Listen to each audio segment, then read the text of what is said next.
Marcos Bañó. Monty Peiro, ¿cómo estás? Muy bien. Estamos aquí en el primer Todo Mal grabado de la temporada, vale. Que en realidad es el programa número 2, porque el número 1 ha sido en directo. Ha sido en directo. Y esa es una de las novedades que traemos para esta temporada, que ahora vamos a comentar. Pero antes que nada, ¿cómo estás? Yo bien. He descansado mucho este verano, quizá demasiado, ¿es posible? Bueno, yo creo que nunca es demasiado. Igual yo soy capaz de llevar el descanso a unos niveles demasiado altos. Hay una cosa que me decepciona mucho normalmente de mis veranos y es lo que pasa que entro mucho en conflicto con el tema de la productividad y el tener que ser productivos, ¿no? Esto es un debate también muy de este año, que he visto mucho por ahí, de no tenemos por qué ser productivos siempre, ¿no? Claro, pero yo es que puedo llevar ese nivel muy lejos. Ya. Entonces, esto que dices, bueno, voy a aprovechar mis vacaciones para darle una vueltita a algún proyecto, alguna cosa más creativa, tal, nada. Ya. Cero. Ya. No he sido nada creativo. He descansado en cuanto a trabajo, pero también en cuanto a proyectos, creatividad. Bueno, pero está bien, hay que descansar en todas las facetas. Yo, si me lo preguntas, estoy bastante mal. Ya. Aquí siempre hemos sido sinceros, no estoy en mi mejor momento, ahora mismo, emocional y espiritualmente hablando. Ya. Llevo así ya 2 años a lo mejor y empiezo a estar hasta el coño, sí lo digo. Pero bueno, ¿qué vamos a hacer? Yo no he tenido tu problema porque yo no he tenido vacaciones. Ya. Entonces simplemente me fui en el puente a París, que me gusta mucho, París siempre está bien, pero no he tenido vacaciones como tal. Entonces tampoco he tenido la depresión postvacacional, o sea, no todo es malo. Has tenido simplemente la depresión... la normal, la basal, la otra sí, no, perfecto. Simplemente la de siempre. Y bueno, comentar que 7ª temporada de Todo Mal. 7. Y que a pesar de que es el programa número 2, en el primero, al ser un directo, no explicamos las novedades. Por Creo supuesto. Que no las explicamos porque estamos aquí como en un agujero de gusano extraño temporal, pero las novedades son muy claras. Esta temporada el programa se va a emitir en YouTube en abierto para cualquier persona. Ahora mismo lo estará comprobando mucha gente. Por otra parte, los primeros jueves de cada mes, con alguna excepción que por agenda tenga que ser otro día, vamos a hacer el programa en directo desde el musical de Benimaclet, que es un sitio maravilloso, que estupendo. Además nos lo han puesto todo fácil y es una de nuestras fantasías. Tener técnico, muy Exacto. bien, se va a estar todo guay. Y además yo siempre he querido triunfar en Benimaclet. El barrio de universitario. Exactamente. Todos los primeros jueves de mes a las 8:30 estaremos allí. Si algún mes cambia la agenda, avisaremos. Vale. También con los Patreons, ¿qué novedades hay? Coméntalo tú. Pues que vamos a tener con los Patreons, ya que le hemos arrebatado esa exclusividad de poder vernos en el vídeo, que al final lo utilizaban solo como 20 personas. Sí. No nos veían tampoco demasiados. Lo que vamos a otorgar es... un consultorio. Un consultorio. Bueno, lo estuvimos hablando, que podría ser como una especie de estado de la nación de Todo Mal. Es decir, una vez al mes...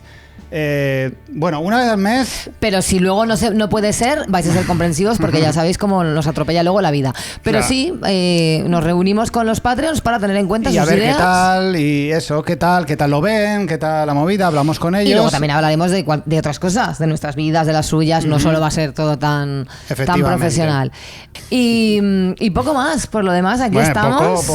Mucho. Muchas novedades que a mí Por lo demás aquí estamos, dispuestos una temporada más a pues abrirnos en canal, a compartir nuestras mierdas y ya veremos a ver de qué hablamos, porque es que tú y yo ya hemos tocado todos los temas de la humanidad. Me preocupa esto, es cierto que ahora me preocupa un poquito menos porque como llevamos 2 meses sin aparecer, tenemos el chat de Todo Mal lleno de cosas. Hemos acumulado unos cuantos temas que son muy interesantes y ahora mismo se va a comprobar.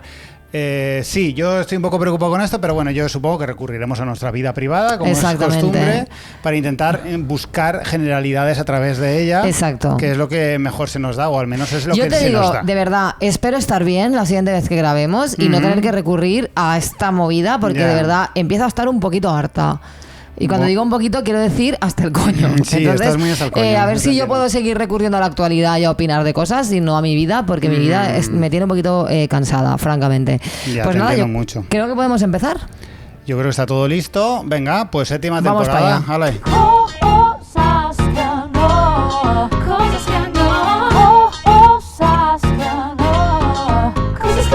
¿Qué nos traes, Marcos? Pues mi cosa que no de esta semana, Monty Peiró, es esta interacción peatón-vehículo que ocurre cuando el peatón cruza la acera y le da las gracias al vehículo por pararse, en señal de un pulgar arriba, o esto que me gusta mucho, que es lo que yo hago, que es apretar los labios y sonreír, que es en señal de aprobación, que lo hacemos muchos, es muy característico ese gesto. Y es una cosa que no, porque aunque es un momento bonito, porque cuando eres conductor y dejas pasar un peatón... pero estás dando una medalla que no hace falta. Efectivamente, exacto. Ahí está el problema. Nunca. Yo no doy las gracias. Como peatones, aunque casi todos somos a veces peatones, a veces conductores... No, pero los que son conductores, cuando están haciendo de peatones, lo hacen con mentalidad de conductor. Solo los que no conducimos sabemos lo que es tener alma de peatón. Claro, eso es verdad. Sí, te lo doy. Pero eso, hay que reivindicar tu espacio como peatón. El paso de cebra es tu paso. Es tu derecho. Es tu derecho. No tienes que dar las gracias porque no te atropellen. No tienes que correr, no tienes que andar rápido. Claro. Porque esto pasa mucho y a mí me sabe fatal. Porque rollo, sí, es tu derecho. Anda a tu ritmo normal. Claro. No corras, no tal. Por favor, reivindiquemos nuestro derecho. No le deis las gracias a los coches por pararse. Exactamente. Pues mira, mi cosa que no es cómo todo esto de la palabra woke, o woke, que nunca me ha quedado claro, pero la gente suele decir woke, que me flipa cómo realmente cierto tipo de hombres han llegado a creer que la igualdad es una ideología que tiene que ser combatida, ¿no? Sí. La igualdad y la diversidad, porque claro, ahora cualquier serie en la que aparezca un personaje que no sea un señor blanco es woke. Ya es woke. Es woke. Una mujer, woke. Un chino, woke. Una negra, woke. Sí. Y es como, es que, de verdad, dais muchísima pena. O sea, es ridículo. Porque ¿qué es lo que queréis combatir? Porque además tampoco hablan claro. Lo woke. ¿A ti qué es lo que te jode? ¿Que salga una china? ¿Te da rabia? ¿Por qué? Porque eres tontísimo. Pues... chica, yo qué sé. Es que además es súper subjetivo, es un tema súper subjetivo, porque estos que están clamando el tema de woke y no woke establecen una línea muy clara que entre es la de sus cojones. Bueno, o sea, es la línea que ponen ellos donde les salen los huevos. Aparte de eso, todos los productos culturales tachados de woke son a partir de cierta fecha, a partir de un momento en el que ellos ya toman la decisión de que a partir de esta fecha todo lo demás es woke, es decir, lo anterior no. Alien está protagonizado por una mujer y nadie la considera woke. Ya, pero porque es distinto. Yo creo que ahí se acogían un poco a la excepción. Está bien que las cosas sean la excepción, ¿sabes? El problema es cuando ellos empiezan a prever y empiezan a constatar que va a ser la norma. Eso es lo que no pueden tolerar. La mujer es una mujer que además hace un papel como muy masculino. Perfecto. En el rock and roll, que esté, yo qué sé, Joan Jett o que esté Doro Pesch. Perfecto, porque son la excepción. Que confirma que ellas son... precisamente excepcionales porque no son la norma. Eso está bien. Pero que ahora de repente todas las tías quieran cantar en grupos o todas las películas las protagonicen mujeres, eso no. Eso es woke. No, cualquiera. A mí me hizo muchísima gracia cuando lo de la inauguración de los Juegos Olímpicos de París, que hubo una pieza, ¿no? De que la gente creía que era la última cena, que en realidad no era la última cena, era una cosa de algo griego, de dionisíaco, no me acuerdo. El caso es que el hombre que estaba como en el medio, que lo protagonizaba, estaba pintado de azul.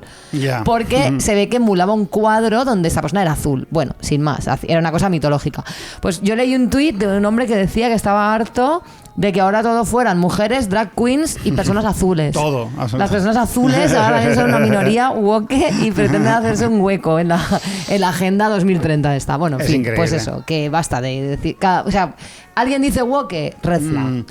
Hay una cosa que, mira, voy a aprovechar que has sacado este tema para mencionarlo, porque en una de mis aficiones favoritas, que son los videojuegos, hay un portal de videojuegos el más importante, que es Steam, Steam se ha creado como un subforo donde alguien, una comunidad, una microcomunidad, ha creado un listado de juegos que son woke o no son woke. Ah, muy bien. Para que la gente sepa, es como una guía de compra o algo así, para que la gente esté sobre aviso sobre si determinado juego es woke o no woke. La Wikipedia sería, efectivamente, ¿no? Y tiene como una descripción de por qué un juego se ve como woke o no, y entre las razones siempre está protagonizado por una mujer, o se ridiculiza a los hombres, o aparece gente LGTBI. Ah, claro, es que no se puede tolerar esto. Es una etiqueta como woke automáticamente. Claro. Y es absolutamente increíble. Es muy lamentable, Monty Peiro. Es muy lamentable. La turra emocional. Marcos, hace poco, llegó un poco tarde, pero hace poco vi una serie que me impactó muchísimo y corrí a recomendártela. Y me consta que tú también la has visto. Sí. Y me gustaría que la comentáramos porque de verdad que creo que tiene mucha tela y da para mucho. Se trata de Mi reno de peluche, o Baby Reindeer en su título original. Y creo que, aunque no la hayáis visto, el análisis que vamos a hacer no contiene demasiados spoilers, aunque si queréis permanecer incorruptos 100% de información, pues no lo escuchéis. Pero yo antes de verla ya había leído mucho en redes sobre el tema de que trataba y tal, y a mí no me jodió la experiencia para nada, porque no sé, no considero... De hecho, creo que te puede, incluso según qué personas o según qué temas, te puede venir bien un poco de... estar un poco sobre aviso, de trigger warning. Sí. El caso, vamos allá, ¿eh? Si no queréis saber nada, aquí saltad a más adelante, no sé a qué segundo. Por situarnos un poco, es una serie que está escrita, dirigida y protagonizada por Richard Gad, que además es una historia real que le sucedió a él. Así que esto la hace muy real y muy auténtica, evidentemente. Cuenta una historia de acoso por parte de una stalker y también habla de abusos sexuales. Lo verdaderamente interesante es, para mí y para mucha gente, es que al analizar el acoso y el abuso, la historia explora muchas aristas de este tema que generalmente se quedan fuera de los análisis y que a mí me ha dado cierto alivio, ¿no?, que se traten, y creo que ya era hora. Y en esto creo que influye mucho el hecho de que el protagonista es un hombre. Tradicionalmente, las mujeres suelen ser más víctimas de abusos que los hombres, y como vivimos en un mundo machista que cuestiona constantemente a las mujeres, nunca hemos podido contar los matices de nuestras historias porque serían utilizados en nuestra contra de manera, de hecho sucede, ¿no?, de manera verbal, porque existe un único relato válido como víctima: la víctima perfecta, la que vestía de manera discreta y a la que han violado en un callejón a punta de navaja, y que después este hecho le ha jodido la vida y la ha mantenido encerrada en casa. Porque si vistes de determinada manera, es tu culpa. Si después de sufrir un abuso sales de fiesta, es que tampoco será tan abuso, porque parece ser que una violación no es grave por el hecho en sí, es grave según cómo afecte a la víctima. Y esto es rarísimo, porque si lo piensas, pues no sucede igual en otros delitos. Si ahí me roban el bolso, es un delito independientemente de cómo yo me lo tome. Quizás soy pobre y llevaba en él mis últimos 200 euros y me acaban de dejar en la mierda, o quizás no tengo problemas económicos y por tanto no me afecta demasiado y sigo con mi vida sin más, pero el delito es el mismo: me han robado el bolso, ¿no? En el caso de los abusos y violaciones, si la víctima parece no estar completamente devastada, se pone en duda si la violación fue tal. Y tenemos un gran ejemplo de esto cuando a la víctima de La Manada, el caso de La Manada, se le puso un detective para ver qué hacía ella con su vida, como si lo que ella hiciese después influyera en algo en el delito que ya se había cometido antes. Y esto es porque la violación también está atravesada por la mirada patriarcal, y no hace tanto tiempo que a una mujer la violaran suponía un deshonor para su familia, es decir, para los hombres de su familia. Por eso los hombres siempre han narrado las violaciones así, como el grandísimo evento que te destroza la vida, porque en realidad se la destroza a ellos. ¿Cuántas películas hemos visto en las que una violación es la excusa para que un tío hetero mate a muchísima gente y esté toda la película preocupado por encontrar a los que lo hicieron, pero nada pendiente de cómo se siente la víctima y qué necesita ella? Esto ha creado un único relato posible de la violación, y todas las tías sabemos que si tenemos que contar un abuso, lo tenemos que hacer en esos parámetros. parámetros. Y aquí está la genialidad de Baby Reindeer, en que desde el privilegio que da ser un hombre podemos explorar en profundidad el vínculo traumático de un acosado con su acosadora y de una víctima de abusos con su abusador, que es una persona cercana y admirada por él, que es un patrón de relación que me atrevería a decir que es el más común, muchísimo más que el que sucede en un callejón a punta de navaja. En la serie vemos que el vínculo del prota con su stalker es ambivalente, es muy complejo y, por supuesto, el protagonista tiene capacidad de agencia y es una persona que comete errores, que en ocasiones alimenta el acoso y que mantiene una relación con su acosadora, en el sentido de que es un vínculo bidireccional. No es que una cosa y el otro permanece completamente indefenso. Y a pesar de eso, todos estamos viendo claramente que el acoso existe. Es decir, Donnie no tiene que ser la víctima perfecta para que percibamos claramente que hay un acoso. Pero ¿podría esto verse así si fuera una mujer? Tengo mis dudas. Pero está bien que Richard Gadd use su privilegio para aportar esto que, en mi opinión, es tan necesario y liberador para las víctimas. Yo hace muchos años, tú lo sabes, sufrí un ciberacoso que me afectó muchísimo y me pasaba algo muy curioso, que es que si el acosador desaparecía muchos días, me empezaba a inquietar. Y cuando aparecía para meterse conmigo, como de costumbre, sentía cierta paz.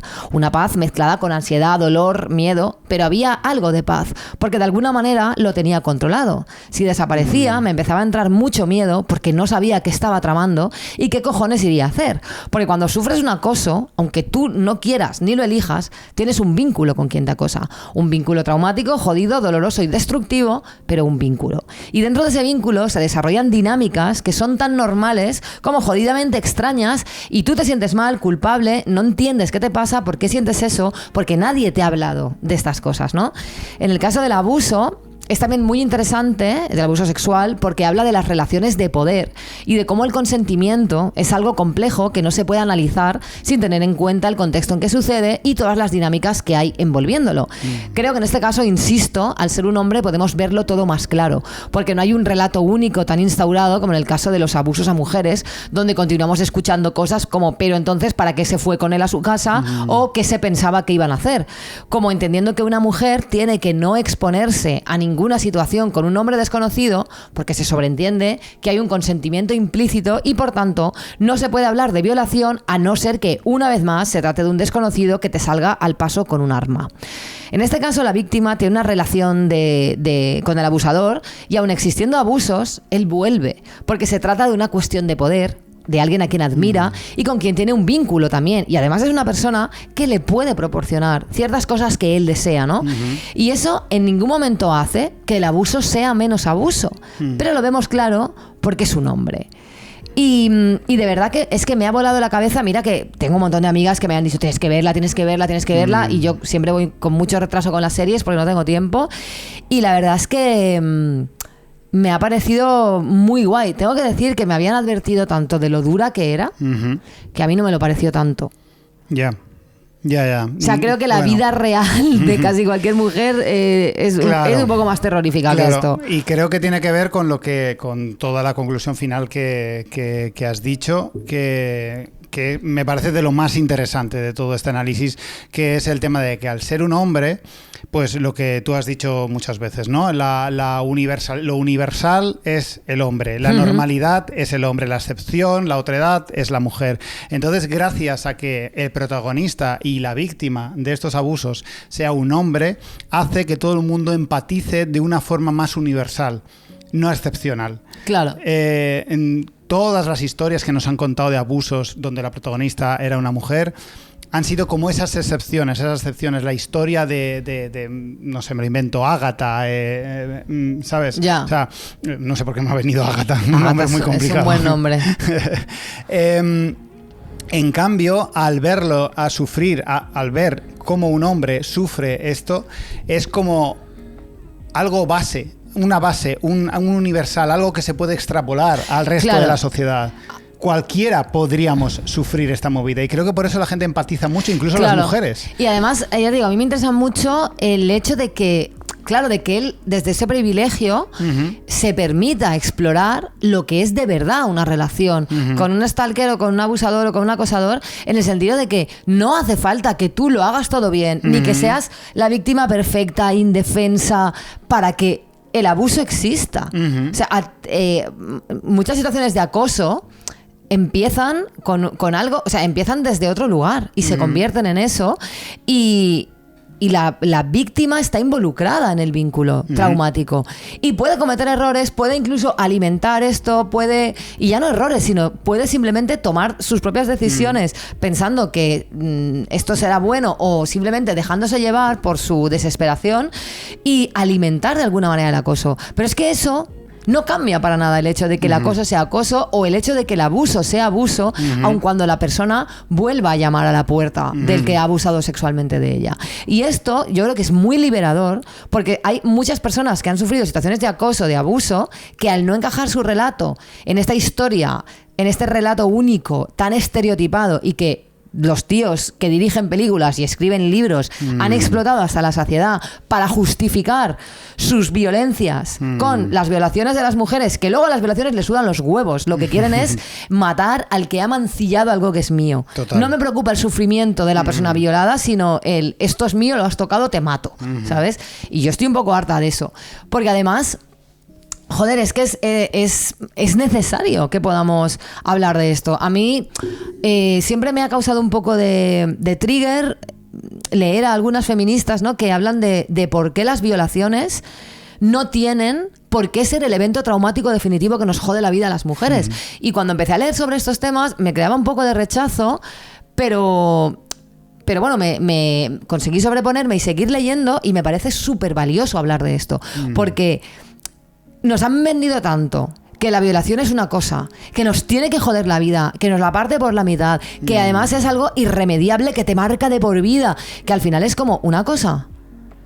A lo mejor en algunos casos sí y a lo mejor en otros no. O sea, a lo mejor las mujeres podemos sobreponernos a esto y no tenemos que estar marcadas de por vida, ni tenemos que levantar sospechas de, pues no la habrán violado tanto si está de fiesta. Bueno, perdona, es que el problema con la violación es independiente. O sea, el delito es independiente de cómo le afecta a la víctima. Y las mujeres que existen, porque yo he leído muchos testimonios, ¿no?, de mujeres que dicen, pues a mí me violaron y francamente no me jodió la vida.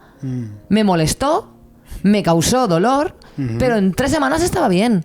¿Qué pasa? ¿No es válida su experiencia? Con esto, obviamente, no quiero relativizar esto ni quitarle hierro, porque es lo que a mí me causaba trigger al principio, claro, ¿no? Que era como, ¿le están quitando hierro? No, nadie le está quitando hierro. Lo que están es dando agencia a las víctimas y reflejar la diversidad de vivencias y de experiencias y darnos cuenta de que incluso cuando estamos viviendo algo traumático, estamos a veces performando la actitud que se presupone que es la legítima, la lícita y la buena de algo que nos ha pasado y que debería ser nuestra propia experiencia.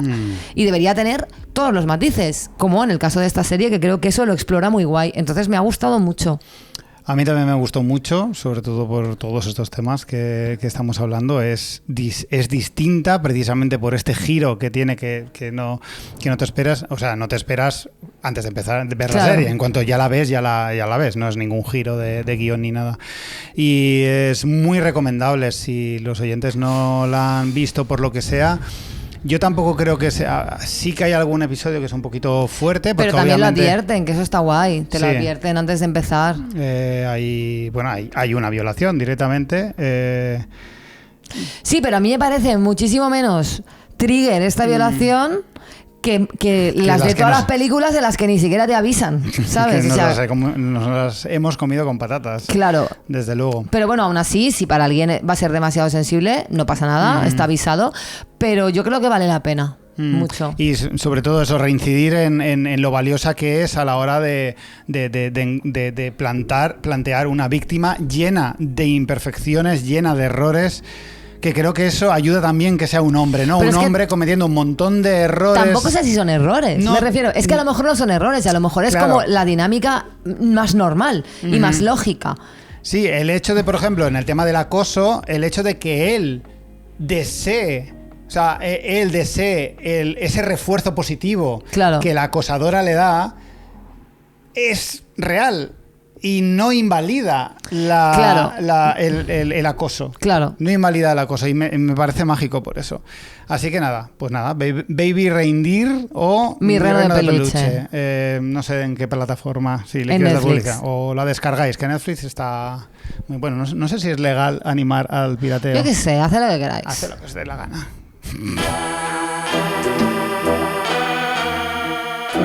Mundo normal. Monty Peiró. ¿Qué? ¿Sabes bien que las relaciones sexoafectivas son complicadas? Algo me han contado. Si ya lo son la amistad o las relaciones laborales, pues no lo iban a ser menos las que tenemos con personas a las que dejamos que nos besen en el cuello. Es una auténtica movida que no voy a descubrir ahora a nadie. Nuestra audiencia bien sabe lo complejo que es tener relaciones, ya sea mantenerlas o simplemente tenerlas en muchos casos. Pero sí ha ocurrido algo este verano que no hemos podido comentar por estar nosotros felizmente de vacaciones mientras nuestros Patreons tanqueaban con sus donaciones la existencia una temporada más de este programa. Gracias. La piña en el Mercadona. Sé que es un objeto de estudio que llega algo trillado, pero creo que vale la pena traerlo aquí a Todo Mal para sacarle un par de lecturas. Para todo aquel que haya vivido debajo de una piedra en los últimos meses o se haya pasado el verano drogado en todos los festivales viendo al puto Izal, os explico brevemente. Hubo hace aproximadamente un mes y pico un viral en Instagram de unas señoras presuntamente financiadas por Mercadona, no está demostrado, partiéndose el ojete en el supermercado mientras aseguraban haber descubierto que existe una hora de ligar en el Mercadona, que creo que era de 7 a 8. Entre risas aseguraban que para mostrar que estabas interesado en encontrar pareja tenías que coger una piña y colocarla en el carrito boca abajo. Eso era todo. El vídeo corrió como la pólvora y el cachondeo estaba servido. Pese a que cualquier persona normal le podría parecer una gilipollez, recordemos que el mundo normal, o la charca, como creo que le llaman ahora en redes, pero bueno, ya hablaremos de eso. La charca le llaman al mundo normal. Ah, vale. Es que mundo normal lo llamamos nosotros y nuestra comunidad, que es reducida, pero en Twitter le llaman la charca. La charca. Bueno, el caso es que recordemos que el mundo normal es terrorífico y abraza estas cutradas como si les fuera la vida en ello. Todo avivado con la epidemia influencer de la que ya hablaremos otro día, en la que cada ciudadano parece tener su propio canal de creación de contenido. Claro, ¿cómo no iba la gilipollez de la piña a convertirse en viral con los cientos de miles de instagramers y tiktokers en plena desidia de agosto deseosos de temas de los que hacer un reel o una publicación? Yo tengo que decir que fui un día al Mercadona, además eran las 4 de la tarde, o sea, no era ni esta hora.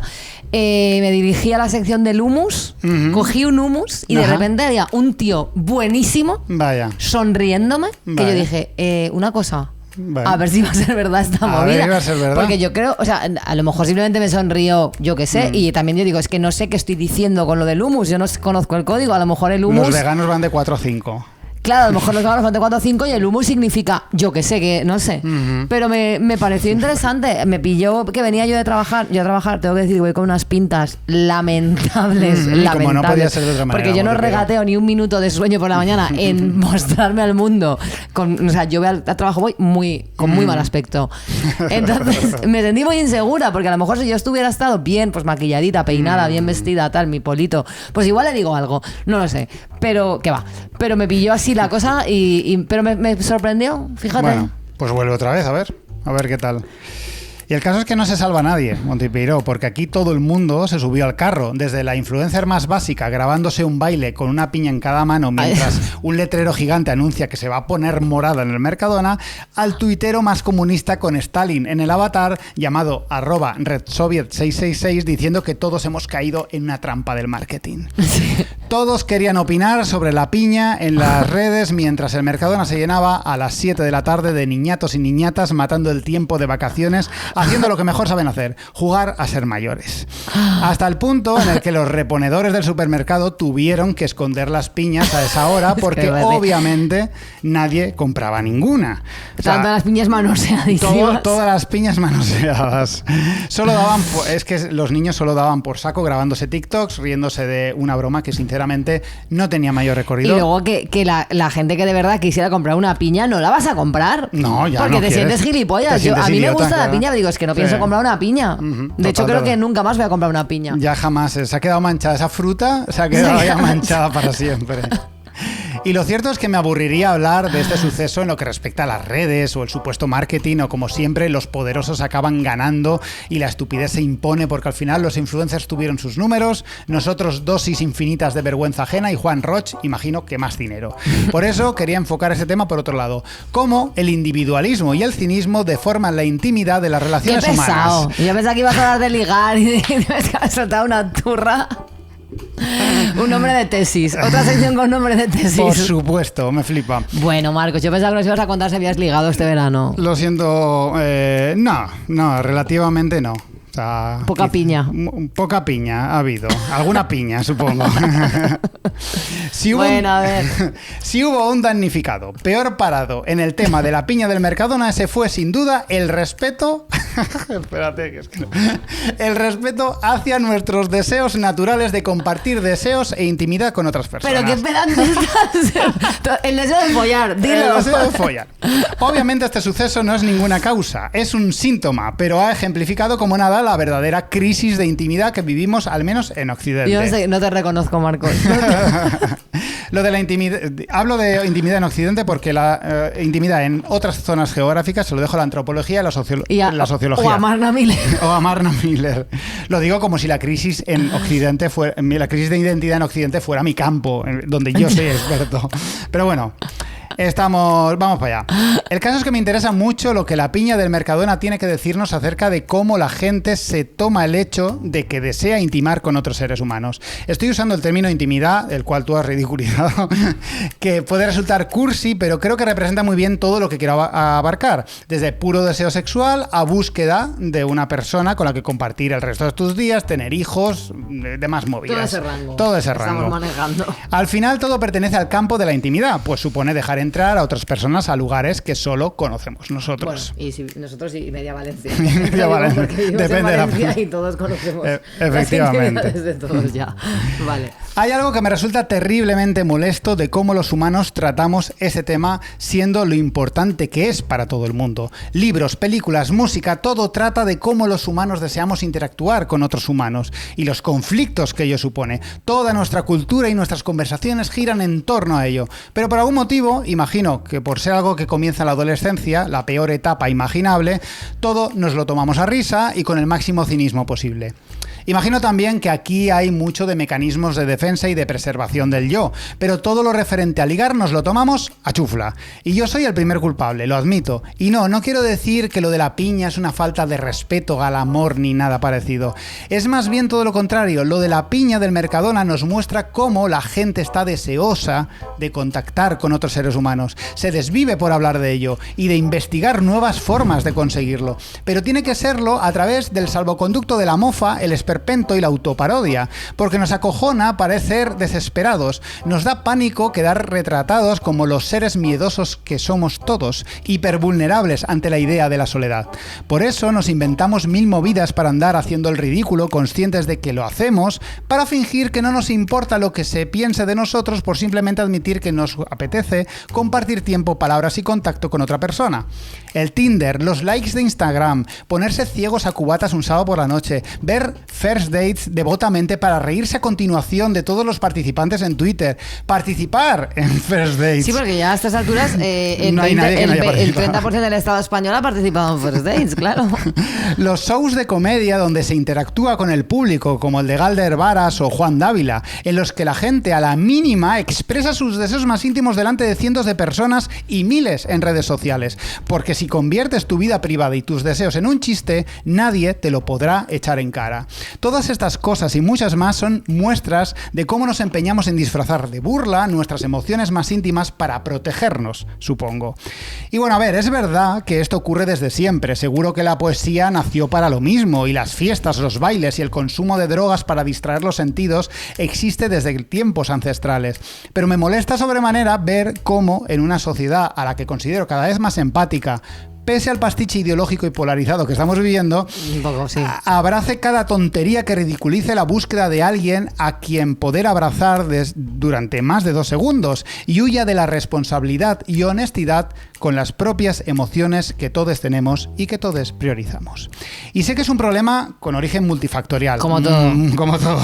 Muy arraigado en nuestras costumbres, imposible de explicar sin abordar el tema del género que no he comentado. Y como no, el capitalismo, donde no solo si eres hombre tienes que ser un témpano de hielo sin sentimientos para resultar atractivo a los demás, y ellas las que asuman los mayores riesgos psicológicos y emocionales, sino que además uno también tiene un valor que crece y decrece dependiendo de lo fuerte que se le vea ante algo tan desarmante como otra alma humana diciéndole que le quiere. Menos cinismo, menos risas, más decirle me gustas a la chica que te gusta. Sí, por favor. Me gusta mucho esto porque es verdad que... A ver, yo creo que tiene que ver un poco con la vulnerabilidad que sentimos, ¿no? Ante...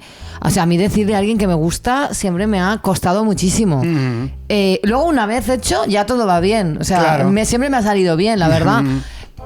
Supongo que porque cuando, por lo menos a mí me sucede, yo no he experimentado el estar enamorada de alguien con quien no he hablado nunca. Yeah. O sea, yo me enamoro de gente con la que detecto que hay una conexión, entonces claro. Suele ser mutua. Pero... es verdad que hay una gran vulnerabilidad y tampoco sé muy bien por qué. Porque, o sea, yo misma cuando me veo a mí misma ligando, siempre pienso, ¿pero por qué estoy tan nerviosa? O sea, quiero decir, yo ahora digo, oye, me gusta. Si me dicen, pues a mí no, pues ya está, me voy a mi casa, lloro 2 días y pasado mañana, yo qué sé, pues a otra cosa. O sea, no es tan grave. Claro, pero si no le gustamos a tanta gente. A la mayoría de gente le damos asco. Claro. O sea, pero no sé, no lo tengo estudiado. O sea, no tengo una gran teoría, no sé cómo de estructural, como de social, como de biológico y como de psicológico es esto, pero sí que creo que hay una vulnerabilidad inexplicable en esto, en casi todo el mundo. En Jordi Wild no, Jordi Wild nunca aparece. No parece el que manda un mensaje ahí, he olvidado nada. Pero para la mayoría de gente exponerse a decirle a alguien, oye, me gustas, que es absurdo porque, jolín, está guay, hay que decirlo más. Hay que decirlo más porque además luego el no decirlo hace, no lo que he dicho, que básicamente he criticado como una forma de abordar el tema del ligar o el tema de tal, que es hacer cosas muy esperpénticas. Pero yo creo que eso es una manera de camuflar vulnerabilidad, claro. Y tiene sentido. Pero otras formas de camuflar esa vulnerabilidad es... a crear conductas voy a decir pseudo, o sea, se podría decir que son como mini acosos donde la gente no va al grano, sobre todo, o sea, los tíos hacemos mucho hacemos mucho, yo me voy a englobar en mi grupo, ¿no? Pero vas a decir que tú no. Bueno, no, yo no lo digo, no digo nada, ni confirma ni desmiento que lo haya hecho o lo vaya a hacer. Pero a veces nos puede gustar a alguien y como no tenemos ese valor de decirlo directamente, de oye, mira, es que joder, es que me gustas, lo que hacemos es acosar. Ya, mira, yo tengo que decir que hace poco, de hecho, en el último directo de Todo Mal, uno de nuestros oyentes, una persona bastante atractiva, tengo que decir, vino y me dijo, oye, a mí me gustas desde hace tiempo. Aquí lo dejo, como te dejo el currículum. Muy Tú, bien, sí. cuando te interese, si te interesa, me dices algo. Oye, y aquí vaya la gloria. O sea, fue magnífico porque es como, hostia, así sí. Porque yo me doy por enterada, pues a lo mejor en ese momento no estaba yo por la labor o lo que sea, o no estoy en esa situación ahora, pero... es bueno saberlo. Sí. Y además se corta lo que tú dices, el acoso es extraño porque muchas veces los tíos te someten como una especie de flirteo, que tú sabes que es un flirteo, pero como no es directo, te deja a ti la responsabilidad de tener que decirle, oye, que tengo pareja, oye, que no me interesas. Entonces te dicen, pero que estaba siendo majo, creída, no sé qué. Y es como, tíos, de verdad, está muy guay decirle a alguien, oye, me gustas, yo qué sé, si ahora tienes pareja, pues me alegro, pero si en un futuro tú ves qué tal, tú me avisas. Claro. Y dije, perfecto, así sí. Entonces, creo que está guay ser más honestos con esto. Es verdad, venga, lanzaos a la piscina, decirle que os gusta. Declaraos a la gente. Declaraos sin filtro, declaraos a todo el mundo. Pero rápido, ¿eh? O sea, hay que ser rápido. Hay que ser rápido y no hay que acosar a nadie. Exacto, es decir, porque igual a la gente le decimos que se lance a la piscina y están una semana... Exactamente. Tal, no. Aceptad el no, eso también. Eso también. Hala.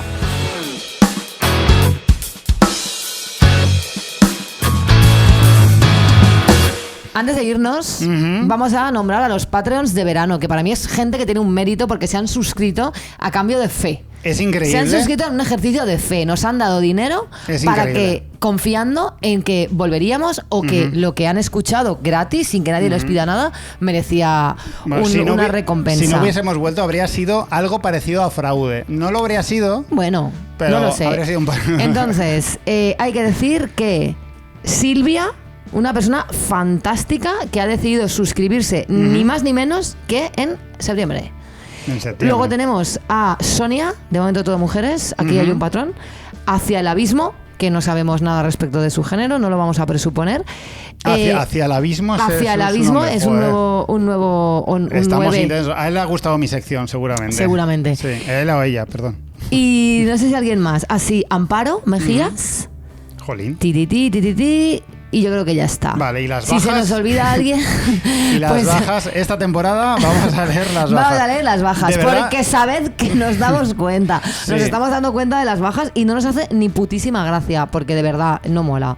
A ver, ¿alguien más? No, te queda un poco serio porque mientras estás buscando los nombres, no, es broma. Lo has dicho muy también seca. tenemos por aquí a Paula, luego tenemos a Aritz, que decidió modificar a la alza su Patreon, que eso es una fantasía. Los vascos, y luego tenemos a Carmen. Son las mejores personas que existen. Carmen, todo mujeres menos Aritz, o sea, quiero decirte, bueno, y Encarnita, también Madre mujer, mía. De verdad, el patrón está clarísimo.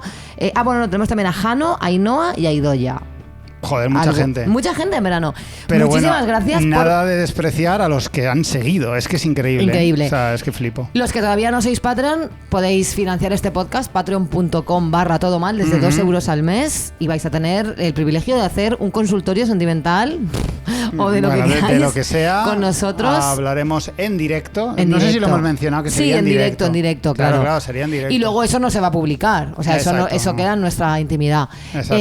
Nada, muchísimas gracias. Vamos a despedirnos. Lo vamos a hacer con una canción. Mira, vamos a empezar la temporada con un grupo masculino. Pero es que me hace mucha ilusión porque es de un amigo mío que se llama Bernat. Vale. Es una canción de Tergo, un grupo de punk rock que es increíble. Vale. Y desde aquí le mando un abrazo muy fuerte a Bernat porque está recuperándose y necesita mucha fuerza, así que desde aquí te la mandamos. Bernat. El tema se llama Aquellos viejos impulsos. Buscad su EP, que se llama El Naufragio, que está en Spotify y todas las redes y tal. Y hasta la semana que viene. Con esto, ¿cómo era? Pues, no me acuerdo. Más la semana que viene más y o peor.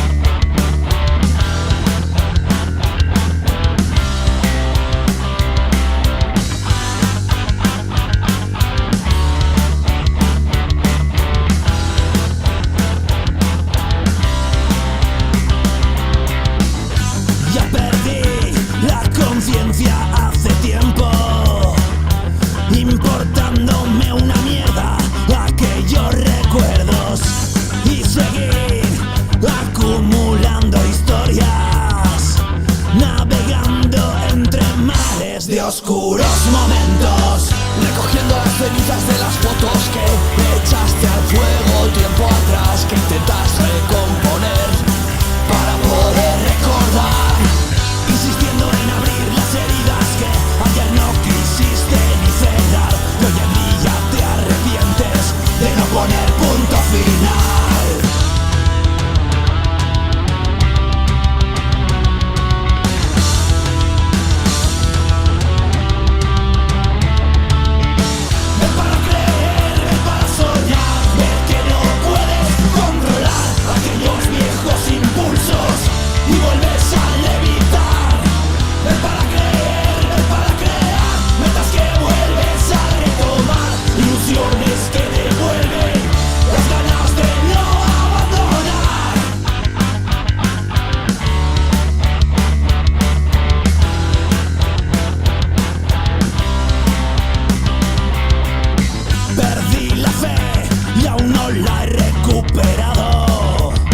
Cambié de Dios sin sin haberlo ni adorado.